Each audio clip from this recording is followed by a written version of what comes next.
tell you a story. Not a movie story, not a dramatic one, just a normal guy like many of us. His name is Aslam. Aslam is married and he has 2 kids, a son, Usman, who is always full of questions, and a daughter, Fatima, who is his little princess. He works as a machine operator in a factory. A hardworking guy, Aslam never misses a shift. He lives a simple but happy life. Every morning, he leaves home with confidence, chest out, and a smile on his face. Inside, he believes something very strongly. Nothing can happen to me. He knows the machine he operates, he's been running it for years now. Sometimes he skips safety steps, thinking they are unnecessary. Gloves? He thinks they're not needed. The machine guard? He figures he'll just do it quickly and skip that step. The lockout procedure? He believes it's too much of a time waste. In his mind, he's a superpower man. Accidents happen to others, not to him. Then one day, just like any other day, the same machine, the same shift, and his same confidence, something goes wrong. The machine jams. Production pressure mounts, and the supervisor is busy dealing with other issues. Aslam thinks to himself, I'll fix it myself. It'll just be a 1-minute job. He doesn't think of shutting down the machine. He bypasses the lockout, dismissing any second thought. And then, bang. One wrong move, 1 second's lapse in judgment, and a piercing scream fills the air.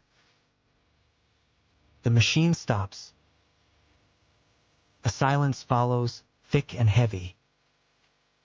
Aslam finds himself on the floor, injured, bleeding, shocked, and realizing the gravity of what just happened.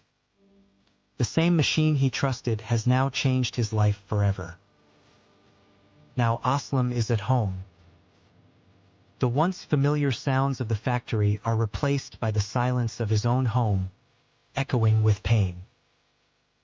Medical bills start piling up, and his salary is either stopped or drastically reduced. Recovery is not quick. It takes months. Usman, with innocence in his eyes, asks, Abu, when will you go back to work? Fatima quietly holds his hand, sensing something is wrong. She doesn't understand fully, but she feels the weight of fear hanging in the air. His wife tries to wear a brave face, but each night she finds herself worried, unable to sleep. Aslam now sits in the quietness of his home, deeply reflecting, thinking to himself, if only I had followed safety rules. If only I had taken 1 extra minute to reconsider my actions. If only I was not so overconfident. But now it's too late to rewind time.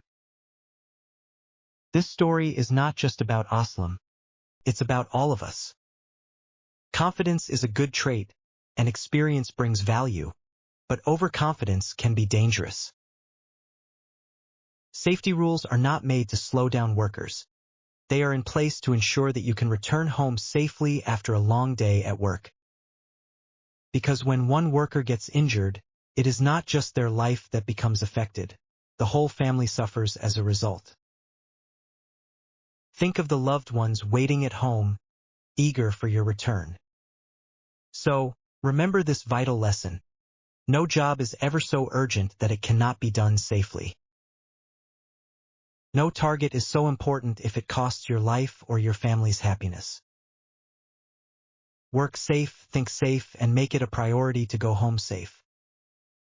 The lessons learned through Aslam's unfortunate experience can save lives, and it is crucial that we take those lessons to heart. After all, we are all responsible for not just our safety but also for the well-being of those we love.